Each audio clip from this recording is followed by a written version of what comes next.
মানুষ না বুঝে বিতির সলাতের ব্যাপারে একটা কথা বলছে। কাজে আমরা এই মসজিদে আমাদের সলাতের ধারাবাহিকতায় একদিন পূর্ণ বিতিরের সলাতের আলোচনা করব ইনশাআল্লাহ, শুধু বিতির নিয়েই। তবে আজকের জন্য এতটুকু থাকছে যে বিতির আমরা আদায় করব 1 রাকাত, 3 রাকাত, 5 রাকাত, সব একটানা করব। এর চেয়ে বেশি করলে তা বিতির নয়, তা হবে তখন তাহাজ্জুদ ও বিতির। যেখানে অবগত হয়েছি 7 রাকাত, অবগত হয়েছি 9 রাকাত, অবগত হয়েছি 11 রাকাত, তখন তাহাজ্জুদ আর বিতির একসাথে আছে।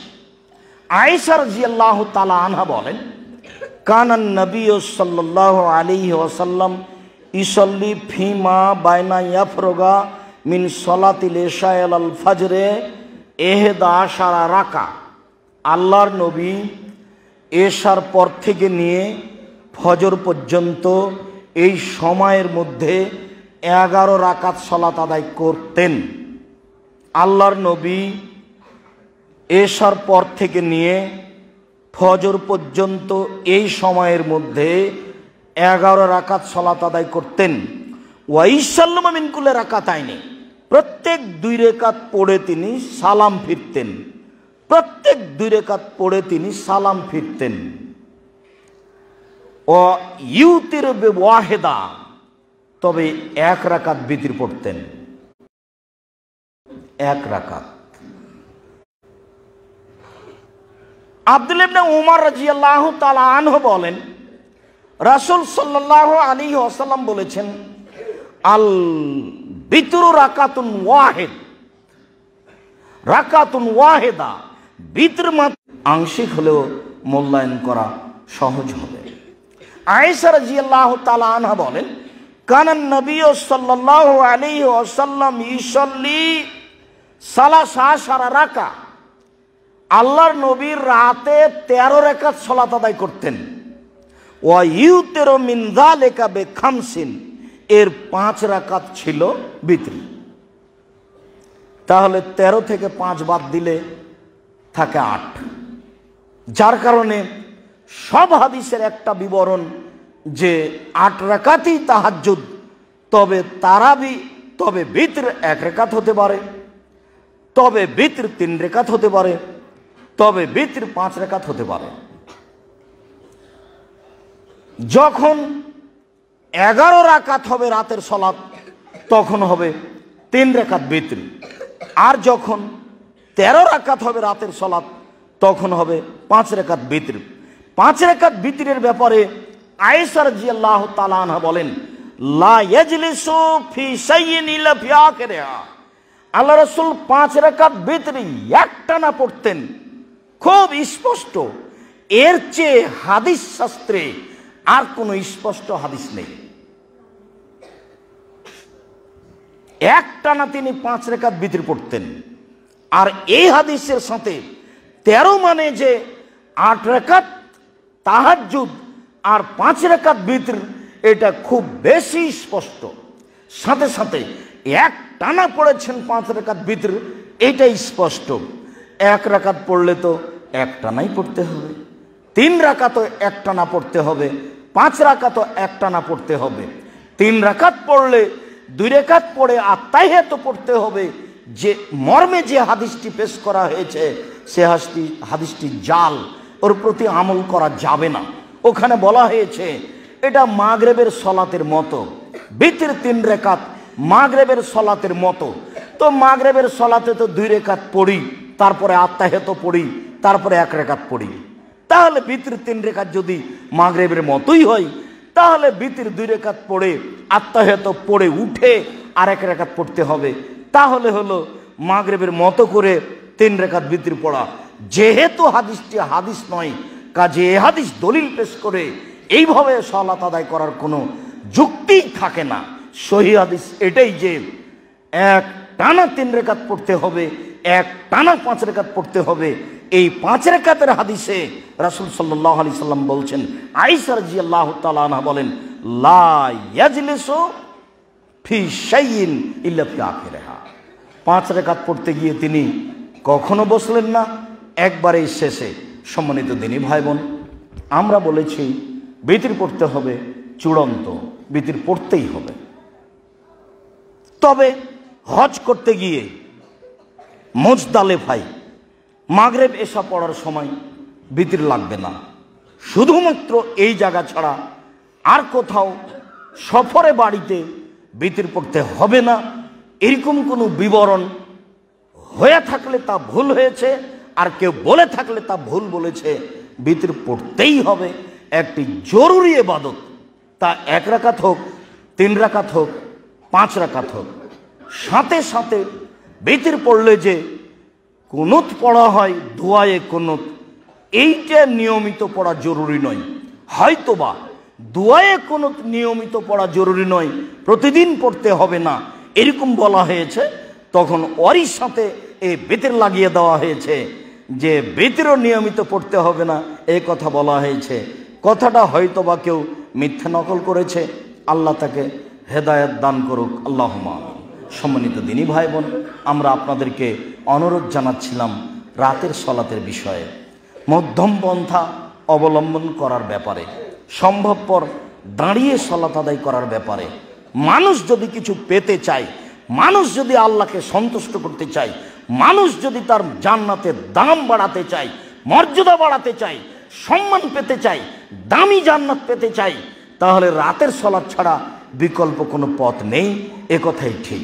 রাসূল সাল্লাল্লাহু আলাইহি সাল্লাম বললেন, জান্নাতে কতগুলি দামি ঘর আছে যার বাহির থেকে ভিতর দেখা যায়, ভিতর থেকে বাহির দেখা যায়, উন্নত মানের ঘর। ওসব ঘর ওই মানুষের জন্য, মান সাল্লা বিল্লাইল ওয়ান নাসু নিয়াম, মানুষ যখন ঘুমিয়ে তখনও সলাত আদায় করে, তার নাম তাহাজ্জুদ। কেউ যদি রাতে সলাত আদায় করে তাহলে তারা এই দামি জান্নাত পাবে। সেই সাহাবী, যেই সাহাবী আল্লাহ রাসূলের কাছে রাতে মেশক নিয়ে গেলেন আর অজুর পানি নিয়ে গেলেন, অজুর পানি আর মেশক দেখে খুশি হয়ে গেছেন। খুশি হয়ে গিয়ে বলছেন, বাহ, তুমি তো খুব ভালো বুদ্ধি রাখো দেখি, সালমা শেতা, তোমার মনে যা চাই সেটা তুমি চাও, তোমার মন যা চাই সেটা তুমি চাও। আল্লাহ রাসূল গায়েবের খবর জানেন না। তখন সাহাবী বলছেন, আসআলুকা মুরাফাকাতাকা ফিল জান্নাহ, আপনার সাথে জান্নাতে থাকতে চাই। আমি আপনি হলে তো দুনিয়ার কিছু চাইতাম, বাড়ি গাড়ি। সাহাবী বলছেন, আপনার সাথে জান্নাতে থাকতে চাই। তখন আল্লাহ রাসূল বলছেন, আওয়াগায়রা জালেক, না না না না, এটা নয়, এটা নয়, এটা নয়, অন্য কিছু চাও, অন্য কিছু চাও। তখন আল্লাহ রাসূল বলছেন, সাহাবী বলছেন, হোয়া যাকা, ওটাই চাই, ওটা ছাড়া অন্য কিছু চায় না। তখন আল্লাহ রাসূল বলছেন, আইনি বিকাসরাতিস সুজুদ, তাহলে তুমি আমাকে সাহায্য করো বেশি বেশি রাতে সালাত আদায় করে, তাহাজ্জুদ পড়ে। আমি সরাসরি তোমাকে জান্নাতের সাথে রাখতে পারবো না, আমার সাথে জান্নাতে থাকতে চাইলে আমাকেই সহযোগিতা করতে হবে, আমাকে শক্তিশালী করতে হবে, তাহলে আমি তোমার ব্যাপারে কিছু করতে পারবো। সেটা হলো রাতে সালাত আদায় করো। আমার সাথে আমার সাথে জান্নাতে থাকতে চাইবা, এমনি হয়ে যাবে এটা নয়। আমি দুনিয়াবি ব্যাপারে বলেছি, তুমি দুনিয়াবি কিছু চাও। তখন সাহেব বলছে, জি না, আমি দুনিয়ার কিছু চাই না, ওটাই চাই। তো আল্লাহ রাসূল বললেন না এই কথা, আচ্ছা ঠিক আছে দেখবো। অথচ পৃথিবীতে তার চেয়ে সম্মানী মানুষ কেউ নেই। আদম থেকে নিয়ে কিয়ামত পর্যন্ত মুহাম্মদ সাল্লাল্লাহু আলাইহি সাল্লামের চেয়ে সম্মানী মানুষ আল্লাহ কাউকে সৃষ্টি করেননি, করবেন না। জান্নাতের গেটে লেখা আছে, সর্বপ্রথমে যিনি জান্নাতে প্রবেশ করবেন তিনি হলেন মুহাম্মদ সাল্লাল্লাহু আলাইহি সাল্লাম। বিচারের মাঠে আল্লাহ তাকে বলবেন, সালমা শেতা সালমা তুতা ওয়াসফে তুসাফা ইরফা রাসান সালমা তুতা ওয়াসফে তুসাফা, মাথা উঠান, যা বলবেন তাই মেনে নিব, যা চাইবেন সেটাই দিয়ে দেব। বিচারের মাঠ কত জটিল। যেই সময় ইব্রাহিম আলাইহিস সালাম বলবেন, নাফসি নাফসি কাদ গাযিবা আলাইয়া রাব্বি মা গাযিবা মিন কাবলু বাদ, আমার প্রতি আমার প্রতিপালক রাগ করেছেন, এরকম রাগ পূর্বেও করেননি, ভবিষ্যতে কোনোদিন করবেন না, আমার যে কি হয় তা আমি নিজেই বুঝি না। এ কথা ইব্রাহিম আলাইহিস সালাম বলবেন। তখনও তিনি বলবেন যে আমাদের কথা, তখন আল্লাহ বলবেন, মাথা উঠান, বলেন কি বলছেন বলেন, চান, যা চাইবেন তাই দেওয়া হবে, যা চাইবেন, যে ব্যাপারে সুপারিশ করবেন সেটাই মেনে নেব। এটা তো বিশাল কথা। এত বড় মান সম্মানের মালিক, এত বড় ক্ষমতার মালিক, যাকে বিচারের মাঠে বলা হবে যা চাইবেন তাই দিয়ে দিব, যা বলবেন তাই মেনে নিব, যে ব্যাপারে সুপারিশ করবেন সেটাই মেনে নিব, মাথা উঠান বলেন আমাকে।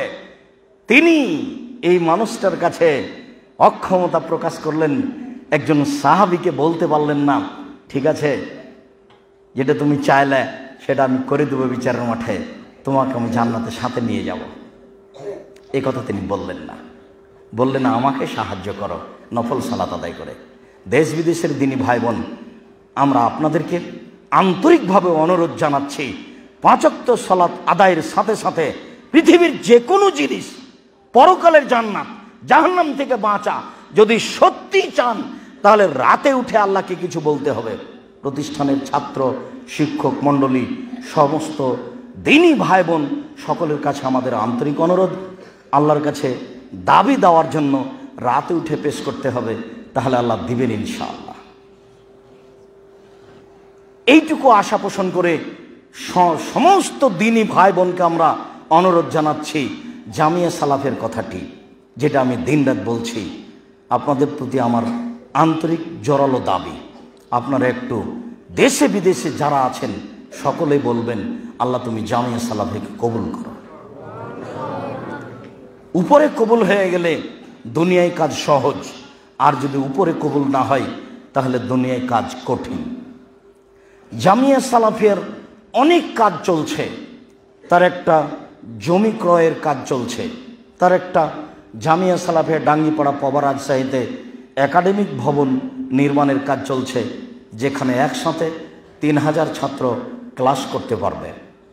জামিয়া সালাফিয়া রূপগঞ্জ নারায়ণগঞ্জে একটি মসজিদের কাজ আরম্ভ হবে ইনশাল্লাহ।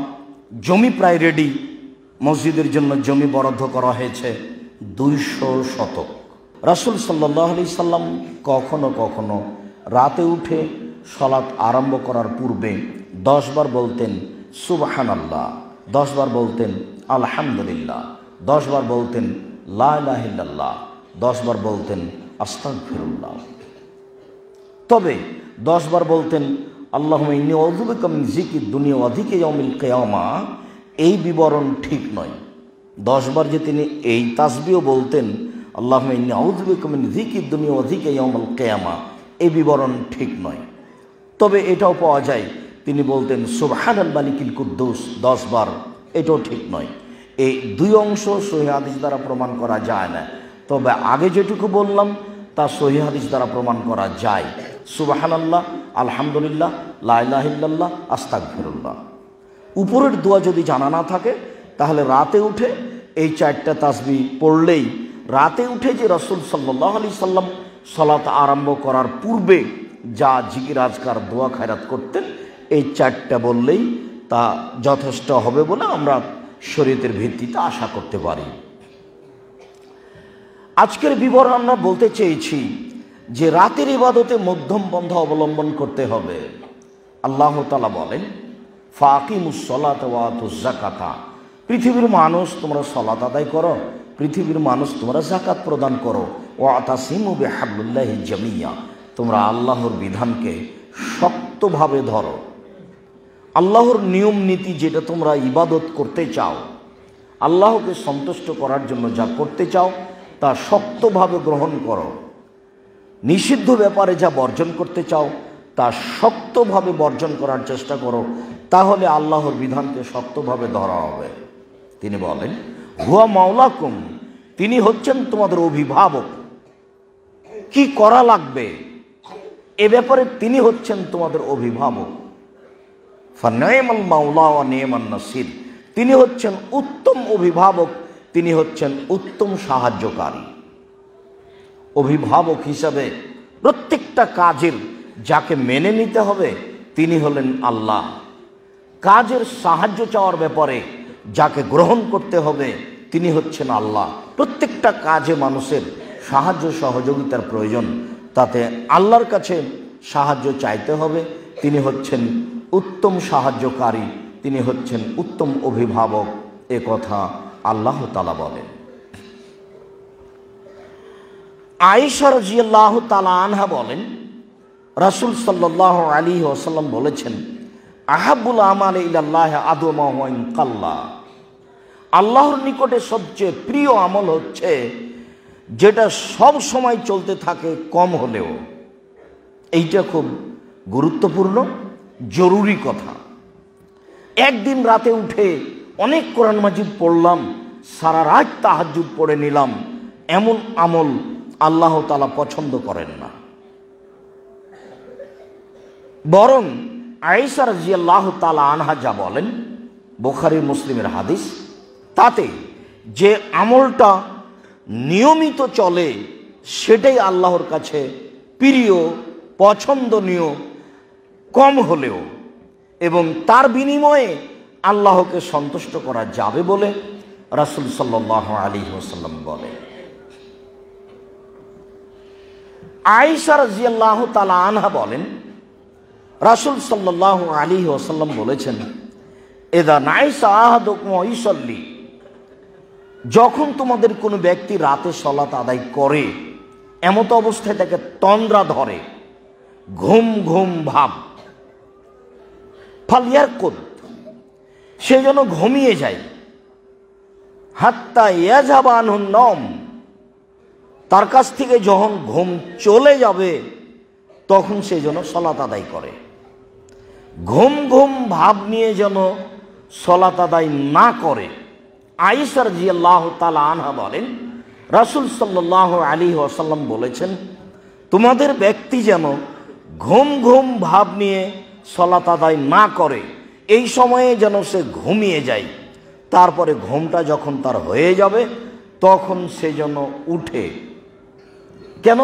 ফাইন্না আহাদাকুম ইসল্লি, তোমাদের কোনো ব্যক্তি সালাত আদায় করছে, ফালা ইয়াদরি ইস্তাগফিরুল্লাহ ফায়াসুব্বা নাফসাহু, তারপরে উঠে সালাত আদায় করে আল্লাহর কাছে ক্ষমা চায়, তখন সে বুঝতে পারে না যে আমি ক্ষমা চাইলাম না আমি নিজেকে গালি দিলাম। কেননা ঘুমের ঘোরে যদি সালাত আদায় করে তাহলে যেসব তাসবিহ তাহলিল করছে সেটা ঠিক নাও হতে পারে। যদি এলোমেলো হয়ে যায় তখন ক্ষমা চাওয়ার ব্যাপারে গালিও হতে পারে, ক্ষমা চাওয়ার ব্যাপারে উল্টাও হতে পারে, যেটা নিজের উপরে বর্তাবে। তাই রাসূল সাল্লাল্লাহু আলাইহি সাল্লাম বলেন, হয়তো ক্ষমা চাচ্ছে কিন্তু ঘুমের ঘরে বলার কারণে ফায়াসুব্বু নাফসাহু, সে নিজেকে গালি দিচ্ছে। যদি দোয়াটা উল্টা হয়ে যায়, কথা অস্পষ্ট হয়, স্পষ্ট না হয়, তাহলে সেখানে নেকির জায়গায় গুনাহ হবে, এ কথা রাসূল সাল্লাল্লাহু আলাইহি ওয়াসাল্লাম বলেন।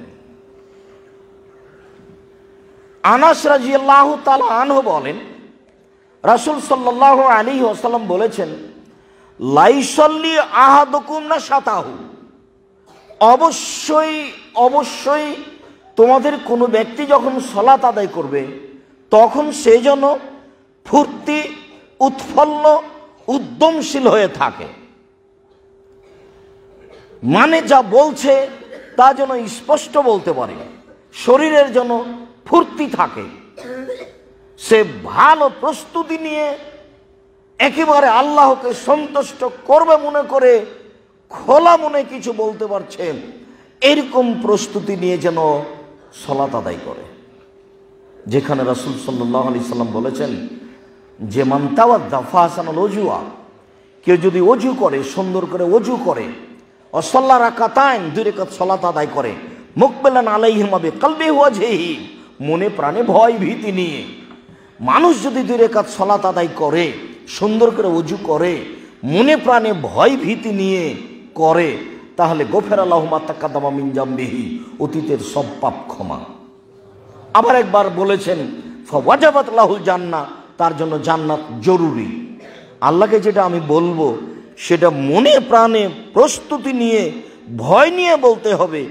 যদি ঘুমের ঘোর থাকে, ঘুম ঘুম ভাব থাকে, তাহলে তো মনে প্রাণে ভয় ভীতি হবে না, আর ভালো প্রস্তুতি নিয়ে হবে না, উৎফুল্ল সহকারে উদ্যমশীল হয়ে বলতে পারবো না। যার কারণে রাসূল সাল্লাল্লাহু আলাইহি সাল্লাম বলছেন, অবশ্যই তোমাদের কোনো ব্যক্তি যখন রাতে সালাত আদায় করবে তখন সে জন্য উৎফুল্ল হয়ে, ফুর্তি নিয়ে, মনে প্রাণে ভয় ভীতি নিয়ে সালাত আদায় করে। আবু হুরায়রা রাদিয়াল্লাহু তাআলা আনহু বলেন, রাসূল সাল্লাল্লাহু আলাইহি ওয়াসাল্লাম বলেছেন, ইন্নাদ দীনা ইসরুন, নিশ্চয় দিন সহজ। রমজান মাসে 30 দিন সিয়াম পালন করা সহজ। নিশ্চয় 24 ঘন্টায় 5 ওয়াক্ত ফরজ সালাত আদায় করা সহজ। নিশ্চয় যাকাত প্রদান করা সহজ। নিশ্চয় হজের মতো বড় একটা ইবাদত করা সহজ। নিশ্চয় তাসবিহ তাহলিল জিকির আজকার কোরআন তেলাওয়াত করা সহজ। নিশ্চয় দিন সহজ। লাই ইশাদ্দাদ দীন আহাদুন ফাগালাবাহু, অবশ্যই কেউ যেন দিনকে কঠিন করে না নেয়, নইলে দিন তার উপরে জয়ী হয়ে যাবে। সিদ্ধান্ত নিয়েছে সারা রাত সালাত আদায় করব, তো টিকতে পারবে না। সিদ্ধান্ত নিয়েছে সূরা বাকারা, সূরা আলে ইমরান, সূরা নেসা পড়ে সালাত আদায় করব, কোনোদিন পড়তে পারে সেটা ব্যতিক্রম, নিয়মিত এই কাজ করবে, এটা করতে পারবে না। যেইটা তার পক্ষে সহজ সম্ভব নয় সেইটা যদি করতে যায় তাহলে সে দিনকে কঠিন করে নিল, আর যখনই কঠিন করে নিল তখন সেটাও বাস্তবায়ন করতে পারবে না, তখন দিন তার উপরে জয়ী হয়ে যাবে। অথচ আল্লাহর নবী বলছেন দিন সহজ। ইবাদত বন্দেগী, তাসবিহ তাহলিল জিকির আজকার সহজ। আবার রাসূল সাল্লাল্লাহু আলাইহি সাল্লাম বলছেন, অবশ্যই অবশ্যই দিনকে যেন কঠিন করে না নেয়, কঠিন করে নিলে সেটা তার উপরে জয়ী হয়ে যাবে। আমি তো আপনাকে অনুরোধ জানিয়েছি বহুদিন, শতদিন, যখন তখন, যে অন্তত 4টে জরুরি কাজ পালন করার চেষ্টা করুন। 1, 5 ওয়াক্ত সালাত। মানুষের জীবনে এর চেয়ে কোনো জরুরি ভিন্ন ধরনের ব্যতিক্রম কাজ মানুষের জীবনে নেই। পৃথিবীর এমন কোনো কাজ নেই, পৃথিবীর এমন কোনো জরুরি থেকে জরুরি ব্যবস্থাপনা নেই যেটা সালাতের, নামাজের চেয়ে জরুরি হতে পারে। মানুষের জীবনে সবচেয়ে গুরুত্বপূর্ণ ভিন্ন ধরনের ব্যতিক্রম কর্ম হচ্ছে 5 ওয়াক্ত সালাত। এরপরে যেটা মানুষের জীবনে জরুরি সেটা হচ্ছে হালাল রুজি। এরপরে মানুষের জীবনে যেটা জরুরি সেটা হচ্ছে কোরআন তেলাওয়াত করা। এরপরে মানুষের জীবনে যেটা জরুরি, 2 জন যেখানে বসে আছে সেখানে না বসা। আড্ডা পেটা কাজ এমনিতেই খারাপ, তারপরে 2 জন যেখানে বসে আছে সেখানে যদি বসেন আপনি, তাহলে ওখানে গীবত হচ্ছে, আপনি ওর সাথে জড়িয়ে যেতে পারেন। আপনার কাজ শেষ হয়ে গেছে, আপনি চলে যান, এখানে বসে সময় কাটায়েন না। কোরআন তেলাওয়াতের সিদ্ধান্ত নিলেন যে প্রত্যেক দিন ফজরের পরে আমি 1 পারা 2 পারা পড়ব, কিন্তু নিয়মিত এটা করতে পারবেন না। অল্প পড়েন, যেটা আপনার পক্ষে সহজ সম্ভব হবে, তাহলে হবে দিন সহজ, যেটা আপনি বাস্তবায়ন করতে পারবেন। আর যদি বেশি করে ভাগে নিয়ে নেন তাহলে এটা হয়ে যাবে কঠিন, তাহলে দিনই আপনার উপরে জয়ী হয়ে গেল। অথচ আল্লাহর নবী বলছেন দিন সহজ। এই কথা বলার পরে রাসূল সাল্লাল্লাহু আলাইহি সাল্লাম বলেন, ফাসাদ্দেদু, মধ্যম পন্থায় ইবাদত করো, অকারিবু, পরিমাণ মতো নিয়মিত ইবাদত করো, অবশেরু, পরস্পরে পরস্পরকে দিন সহজ বলে সুসংবাদ দাও। কাউকে এইভাবে সুসংবাদ দিও না যে তাহাজ্জুদ শুরু করিও না, নইলে টিকতে পারবা না।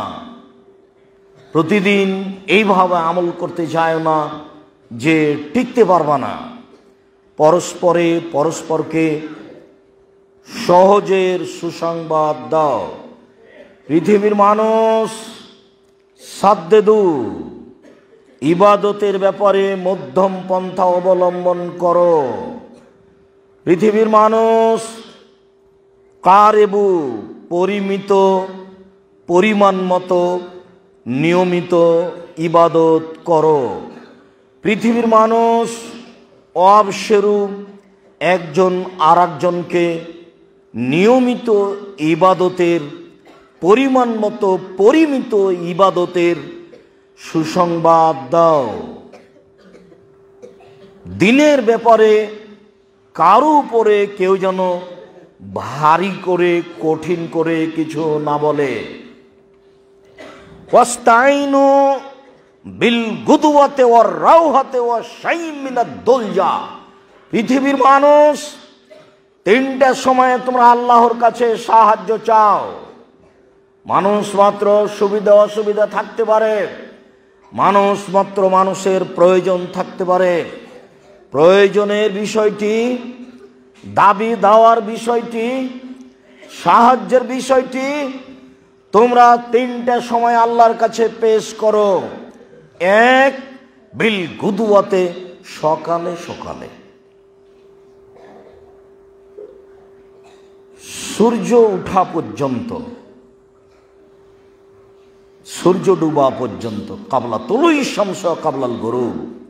আল্লাহকে ডাকার কাজটি হবে সূর্য ডুবার পূর্বে, সূর্য ওঠার পূর্বে, সূর্য ডুবার পূর্বে, সূর্য ওঠার পূর্বে।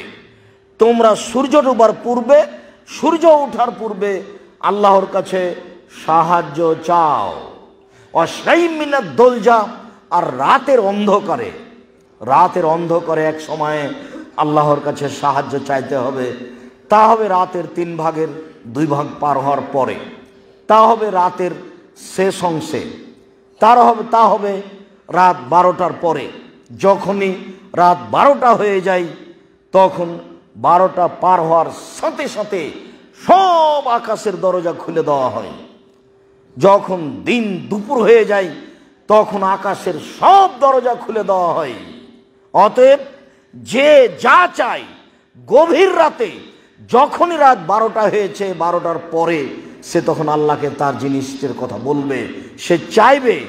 বিভিন্ন হাদিস অনুযায়ী রাতের 3 ভাগের 2 ভাগ পার হওয়ার পরে তার প্রয়োজনের বিষয়টি তার কাছে পেশ করবে। তবে রাসূল সাল্লাল্লাহু আলাইহি সাল্লাম বলেন রাত 12টা পার হলে আকাশের দরজা খুলে দেওয়া হয়। রাসূল সাল্লাল্লাহু আলাইহি সাল্লাম বলেন দিন দুপুর হয়ে গেলেই আকাশের সব দরজা খুলে দেওয়া হয়। রাসূল সাল্লাল্লাহু আলাইহি সাল্লাম বলেন প্রত্যেক আজানের সময় আকাশের সব দরজা খুলে দেওয়া হয়। এই সময়ে যে যা চায় তাকেই তা দেওয়া হয়, যে যা চায় তাকেই তা দেওয়া হয়। রাসূল সাল্লাল্লাহু আলাইহি সাল্লাম কথা বলেন রাতের 3 ভাগের 2 ভাগ পার হওয়ার পরে মানুষ চাইলে আল্লাহ তাআলা তাকে দিয়ে দেন। আল্লাহর নবী কথাও বলেন ইন্না ফিল লাইলি লাসা, অবশ্যই রাতে একটা সামান্য সময় রয়েছে। লা ইয়াফিকু রাজুলুন মুসলিম, লা ইয়াফিকু রাজুলুন মুসলিম। যখনই কোনো পুরুষ, কোনো নারী, যে কোনো পুরুষ, যে কোনো নারী ওই সময়ে যদি কিছু চায়, ইল্লা আতাহু ইয়াহু, আল্লাহ তাআলা তাকে দিবেন জরুরিভাবে। তিনি জরুরিভাবে দিবেন। সেই সময়টা ধরা খুব কঠিন। তবে রাতের 3 ভাগের 2 ভাগ পার হওয়ার পরে সেই সময়টা আছে বলে বিভিন্ন হাদিসে সম্ভাবনা আশা করা যায়। তবে তিনি এইভাবে নির্ধারণ করেনি। তিনি বলেছেন ইন্না ফিল লাইলি লাসা, নিশ্চয় রাতে একটি সময় রয়েছে। লা ইয়াফিকু আব্দুল মুসলিম, যে কোনো মুসলিম পুরুষ নারী যখন সে সময়ের মুখামুখি হয় ওই সময়ে যা চাই তাই দিয়ে দিবেন। সময়টা কখন তা নিশ্চিত বলা না গেলেও বিভিন্ন হাদিসের ভিত্তিতে তা রাত 12টার পরে বলা যায়, তা রাতের 3 ভাগের 2 ভাগ পার হওয়ার পরে বলা যায়। অত্র হাদিসে বুখারী মুসলিমের বিবরণে রাসূল সাল্লাল্লাহু আলাইহি সাল্লাম বলেন পৃথিবীর মানুষ ওয়াস্তাইনু, আল্লাহর কাছে সাহায্য চাও। কি চাচ্ছ, কি তোমার প্রয়োজন, পৃথিবীর যাবতীয় তোমার প্রয়োজন সেটা যদি বৈধ হয় তুমি চাও সূর্য ডুবার পূর্বে, সূর্য ওঠার পূর্বে, সূর্য ডুবার পূর্বে, সূর্য ওঠার পূর্বে, সূর্য ডুবার পূর্বে, সূর্য ওঠার পূর্বে, আর চাও রাতের অন্ধকারে, সেইটা রাত 12টার পর থেকে নিয়ে ফজরের আজান পর্যন্ত, সেইটা রাতের 3 ভাগের 2 ভাগ পার হওয়ার পরে বাকি 1 ভাগ আছে, তখন যা বোঝা যায়। সম্মানিত দিনী ভাই বোন, আমরা রাতের সময়গুলি এবং মধ্যম পন্থা অবলম্বন করার কথাগুলি বলছিলাম। আল্লাহ আমাদের তৌফিক দান করুক। আল্লাহুম্মা আমিন। আল্লাহুম্মা সাল্লি আলাইহি, আল্লাহুম্মা বারিক আলাইহি।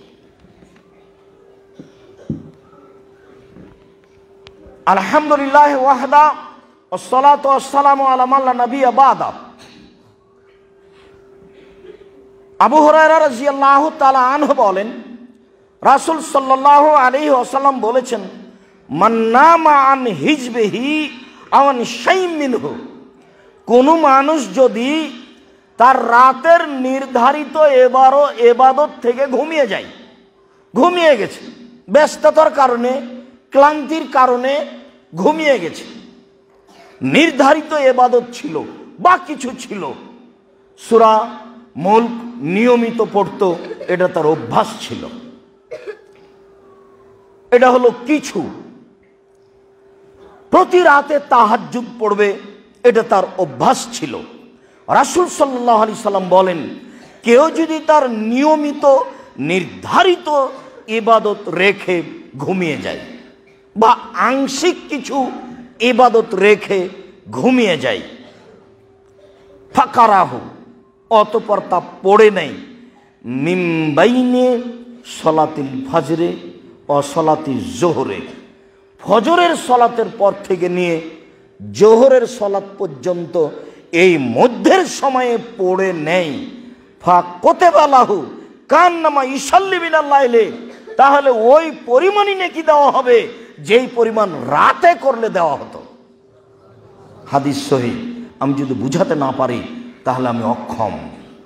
সম্মানিত দিনী ভাই বোন, যারা দেশ বিদেশ থেকে আমাদের বক্তব্য আন্তরিকভাবে শুনতে চাচ্ছেন, দেখতে চাচ্ছেন, আমরা সকল দিনী ভাই বোনকে বলতে চাই, ইবাদত যেটা আপনি নিয়মিত রাতে করছেন, এ ব্যাপারে আপনি নিরাশা হবেন না যে রাতে আমার 2 দিন 1 দিন ছুটে গেল, ঘুমের কারণে ছুটে গেল, ক্লান্তির কারণে ছুটে গেল, তাহলে তো আমি অনেকখানি ঘাটতির মধ্যে পড়ে গেলাম, না আল্লাহ অসন্তুষ্ট হয়ে গেলেন নাকি, এরকম আপনি দুশ্চিন্তা ভোগ করবেন না।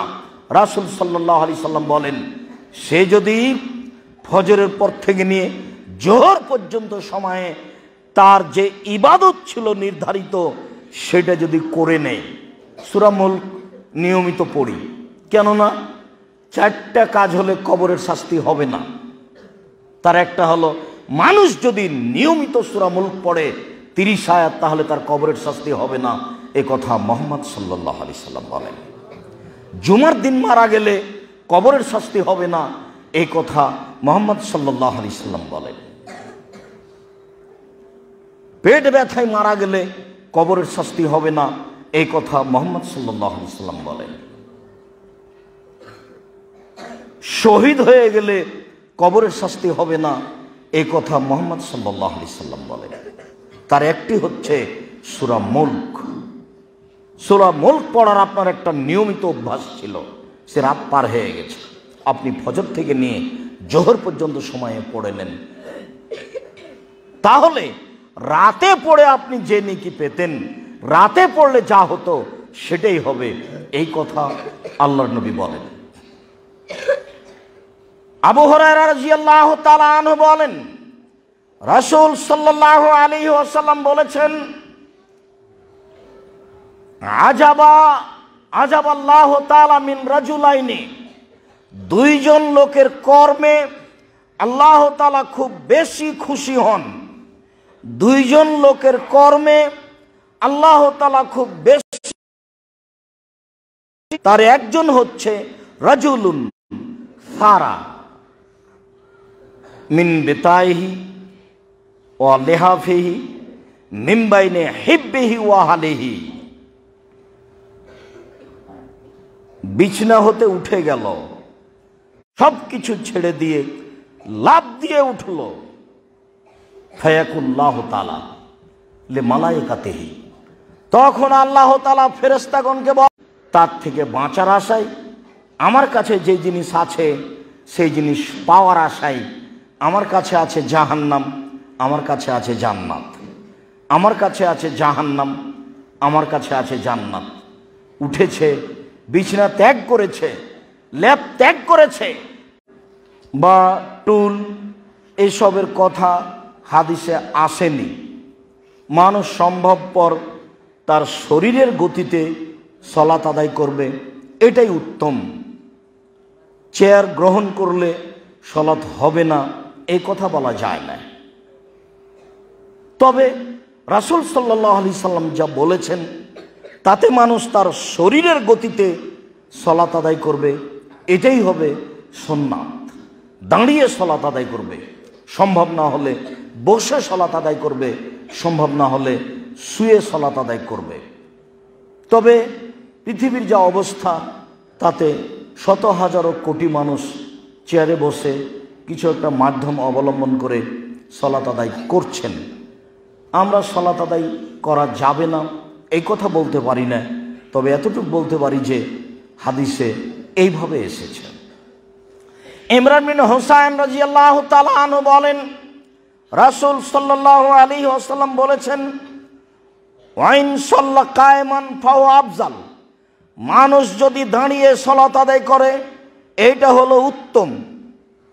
ওমান সাল্লা কায়দান ফালাহু নিসফু আজরে কায়েমিহি, তাহলে দাঁড়িয়ে সালাত আদায় করলে যা নেকি হতো তার অর্ধেক হবে। ওমান সাল্লা নাইমান ফালাহু নিসফু আজরে কায়েদেহি, তাহলে কেউ যদি শুয়ে সালাত আদায় করে তাহলে বসে সালাত আদায় করলে যা নেকি হতো তার অর্ধেক হবে। ধারাবাহিকভাবে নেকি কমে আসলো। দাঁড়িয়ে সালাত আদায় করলে পূর্ণ নেকি হবে, বসে সালাত আদায় করলে তার অর্ধেক হবে। শুয়ে সালাত আদায় করলে বসে থাকলে যা হবে তার অর্ধেক হবে শুয়ে, এ কথা মুহাম্মদ সাল্লাল্লাহু আলাইহি সাল্লাম বলেন। সালিম ইবনে জাদ রাদিয়াল্লাহু তাআলা বলেন, খোজা কাবিলার একজন লোক বলল, লাইতানি সল্লাইতো ইস্তারাহাত, ওহ আমি যদি সালাত আদায় করে নিতাম তাহলে শান্তি তৃপ্তি পেতাম।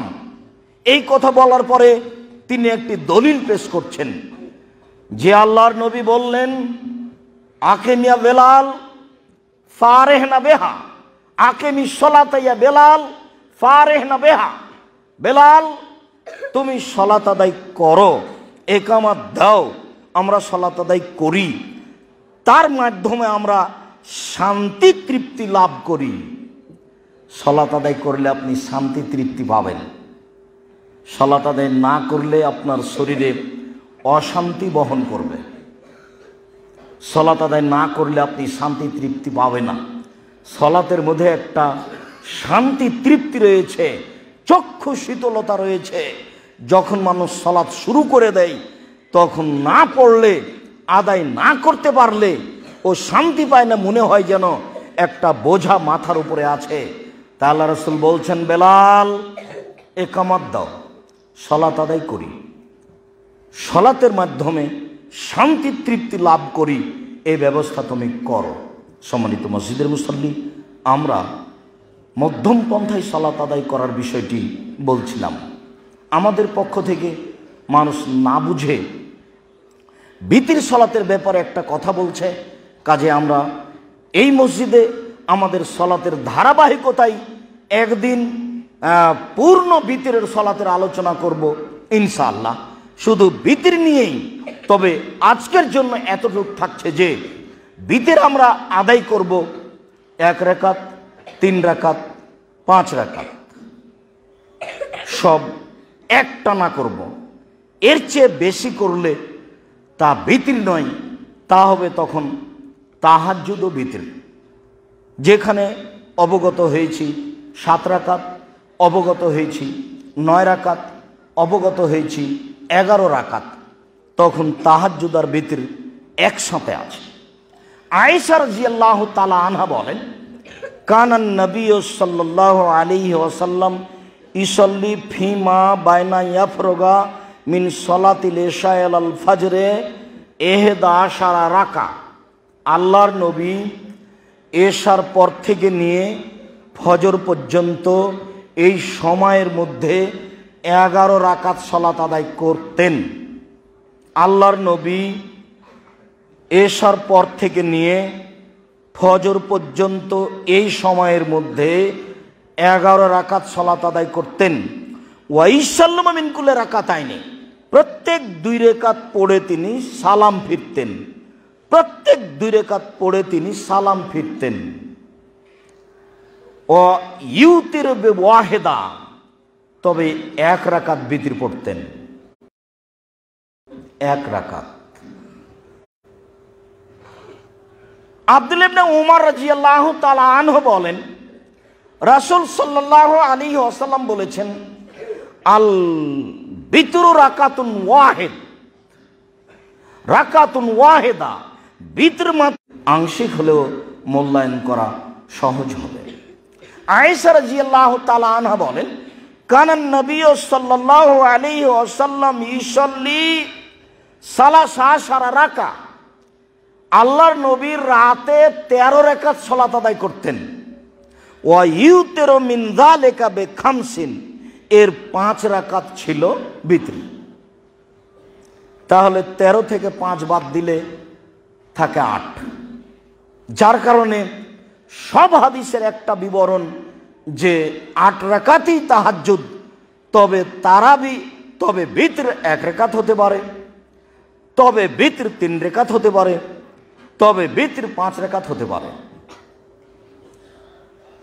যখন 11 রাকাত হবে রাতের সালাত, তখন হবে 3 রাকাত বিতর।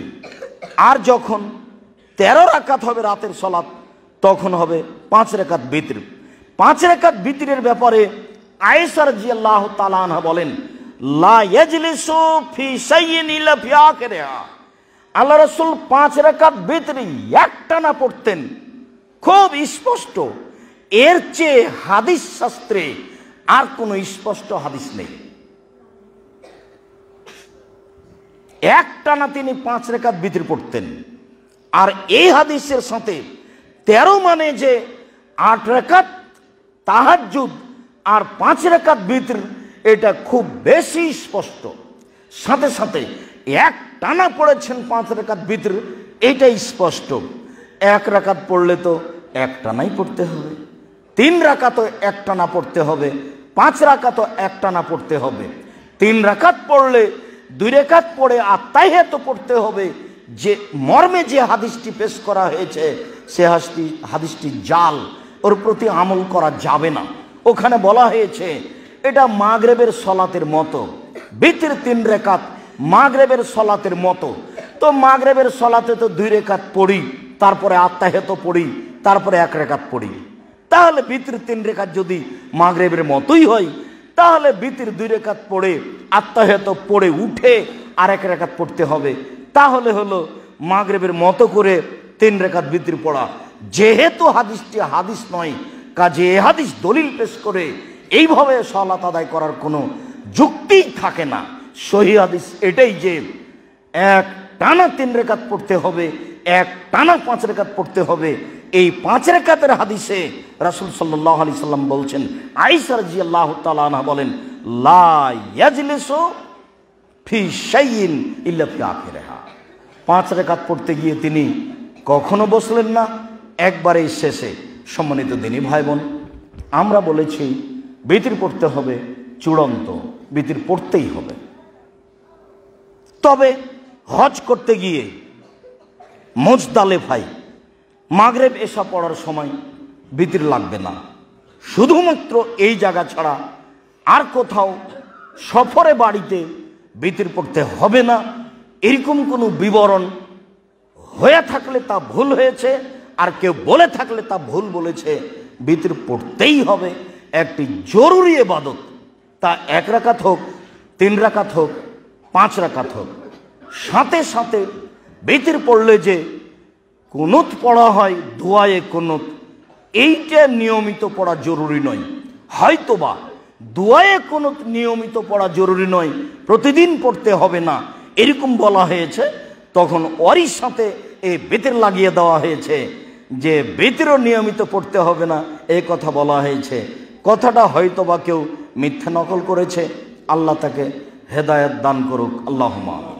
সম্মানিত দিনী ভাই বোন, আমরা আপনাদেরকে অনুরোধ জানাচ্ছিলাম রাতের সলাতের বিষয়ে, মধ্যম পন্থা অবলম্বন করার ব্যাপারে, সম্ভবপর দাঁড়িয়ে সলাত আদায় করার ব্যাপারে।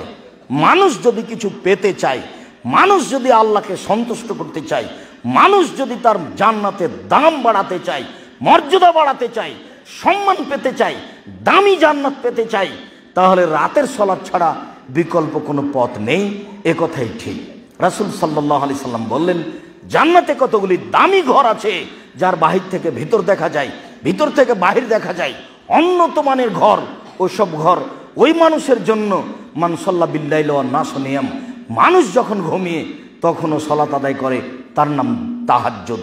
কেউ যদি রাতে সলাত আদায় করে তাহলে তারা এই দামি জান্নাত পাবে। সেই সাহাবী, যেই সাহাবী আল্লাহ রাসূলের কাছে রাতে মেশক নিয়ে গেলেন আর অজুর পানি নিয়ে গেলেন, অজুর পানি আর মেশক দেখে খুশি হয়ে গেছেন। খুশি হয়ে গিয়ে বলছেন, বাহ, তুমি তো খুব ভালো বুদ্ধি রাখো দেখি, সালমা শেতা, তোমার মনে যা চাই সেটা তুমি চাও, তোমার মন যা চাই সেটা তুমি চাও। আল্লাহ রাসূল গায়েবের খবর জানেন না। তখন সাহাবী বলছেন, আস আলোকা মুরাফাকাতাকা ফিল জান্নাহ, আপনার সাথে জান্নাতে থাকতে চাই। আমি আপনি হলে তো দুনিয়ার কিছু চাইতাম, বাড়ি গাড়ি। সাহাবী বলছেন, আপনার সাথে জান্নাতে থাকতে চাই। তখন আল্লাহ রাসূল বলছেন, আওয়া গায়রা জালাক, না না না না, এটা নয়, এটা নয়, এটা নয়, অন্য কিছু চাও, অন্য কিছু চাও। তখন আল্লাহ রাসূল বলছেন, সাহাবী বলছেন, হোয়া যাকা, ওটাই চাই, ওটা ছাড়া অন্য কিছু চায় না। তখন আল্লাহ রাসূল বলছেন, আইনি বিকাসরাতিস সুজুদ, তাহলে তুমি আমাকে সাহায্য করো বেশি বেশি রাতে সালাত আদায় করে, তাহাজ্জুদ পড়ে। আমি সরাসরি তোমাকে জান্নাতের সাথে রাখতে পারবো না, আমার সাথে জান্নাতে থাকতে চাইলে আমাকেই সহযোগিতা করতে হবে, আমাকে শক্তিশালী করতে হবে, তাহলে আমি তোমার ব্যাপারে কিছু করতে পারবো। সেটা হলো রাতে সালাত আদায় করো। আমার সাথে জান্নাতে থাকতে চাইবা, এমনি হয়ে যাবে এটা নয়। আমি দুনিয়াবি ব্যাপারে বলেছি, তুমি দুনিয়াবি কিছু চাও। তখন সাহেব বলছে, জি না, আমি দুনিয়ার কিছু চাই না, ওটাই চাই। তো আল্লাহ রাসূল বললেন না এই কথা, আচ্ছা ঠিক আছে দেখবো। অথচ পৃথিবীতে তার চেয়ে সম্মানী মানুষ কেউ নেই। আদম থেকে নিয়ে কিয়ামত পর্যন্ত মুহাম্মদ সাল্লাল্লাহু আলাইহি সাল্লামের চেয়ে সম্মানী মানুষ আল্লাহ কাউকে সৃষ্টি করেননি, করবেন না। জান্নাতের গেটে লেখা আছে, সর্বপ্রথমে যিনি জান্নাতে প্রবেশ করবেন তিনি হলেন মুহাম্মদ সাল্লাল্লাহু আলাইহি সাল্লাম। বিচারের মাঠে আল্লাহ তাকে বলবেন, সালমা শেতা, সালমা তুতা ওয়াসফে তুসাফা, ইরফা রাসান, সালমা তুতা ওয়াসফে তুসাফা, মাথা উঠান, যা বলবেন তাই মেনে নিব, যা চাইবেন সেটাই দিয়ে দেব। বিচারের মাঠ কত জটিল। যেই সময় ইব্রাহিম আলাইহিস সালাম বলবেন, নাফসি নাফসি কাদ গাযিবা আলাইয়া রাব্বি মা গাযিবা মিন কাবলাল, আমার প্রতি আমার প্রতিপালক রাগ করেছেন, এরকম রাগ পূর্বেও করেননি, ভবিষ্যতে কোনোদিন করবেন না। আমার যে কি হয় তা আমি নিজেই বুঝি না, এ কথা ইব্রাহিম আলাইহিস সালাম বলবেন। তখনও তিনি বলবেন যে আমাদের কথা। তখন আল্লাহ বলবেন, মাথা উঠান, বলেন কি বলছেন, বলেন, চান, যা চাইবেন তাই দেওয়া হবে, যা চাইবেন, যে ব্যাপারে সুপারিশ করবেন সেটাই মেনে নেব। এটা তো বিশাল কথা। এত বড় মান সম্মানের মালিক, এত বড় ক্ষমতার মালিক, যাকে বিচারের মাঠে বলা হবে যা চাইবেন তাই দিয়ে দিব, যা বলবেন তাই মেনে নিব, যে ব্যাপারে সুপারিশ করবেন সেটাই মেনে নেব। মাথা উঠান, বলেন আমাকে। তিনি এই মানুষটার কাছে অক্ষমতা প্রকাশ করলেন। একজন সাহাবীকে বলতে পারলেন না, ঠিক আছে যেটা তুমি চাইলে সেটা আমি করে দেবো বিচারের মাঠে, তোমাকে আমি জান্নাতের সাথে নিয়ে যাব। এই কথা তিনি বললেন না। বললেন আমাকে সাহায্য করো নফল সালাত আদায় করে। দেশ বিদেশের দিনী ভাই বোন, আমরা আপনাদেরকে আন্তরিকভাবে অনুরোধ জানাচ্ছি, 5 ওয়াক্ত সালাত আদায়ের সাথে সাথে পৃথিবীর যে কোনো জিনিস, পরকালের জান্নাত, জাহান্নাম থেকে বাঁচা যদি সত্যি চান তাহলে রাতে উঠে আল্লাহকে কিছু বলতে হবে। প্রতিষ্ঠানের ছাত্র, শিক্ষক মণ্ডলী, সমস্ত দিনী ভাই বোন সকলের কাছে আমাদের আন্তরিক অনুরোধ, আল্লাহর কাছে দাবি দেওয়ার জন্য রাতে উঠে পেশ করতে হবে, তাহলে আল্লাহ দিবেন ইনশাআল্লাহ। এইটুকু আশা পোষণ করে সমস্ত দিনী ভাই বোনকে আমরা অনুরোধ জানাচ্ছি, জামিয়া সালাফের কথাটি যেটা আমি দিনরাত বলছি, আপনাদের প্রতি আমার আন্তরিক জোরালো দাবি, আপনারা একটু দেশে বিদেশে যারা আছেন সকলে বলবেন, আল্লাহ তুমি জামিয়া সালাফিয়াকে কবুল করো। উপরে কবুল হয়ে গেলে দুনিয়ায় কাজ সহজ, আর যদি উপরে কবুল না হয় তাহলে দুনিয়ায় কাজ কঠিন। জামিয়া সালাফিয়ার অনেক কাজ চলছে, তার একটা জমি ক্রয়ের কাজ চলছে, তার একটা জামিয়া সালাফিয়া ডাঙ্গিপাড়া পবা রাজশাহীতে একাডেমিক ভবন নির্মাণের কাজ চলছে, যেখানে একসাথে 3000 ছাত্র ক্লাস করতে পারবে। জামিয়া সালাফিয়া রূপগঞ্জ নারায়ণগঞ্জে একটি মসজিদের কাজ আরম্ভ হবে ইনশাল্লাহ। জমি প্রায় রেডি, মসজিদের জন্য জমি বরাদ্দ করা হয়েছে 200 শতক।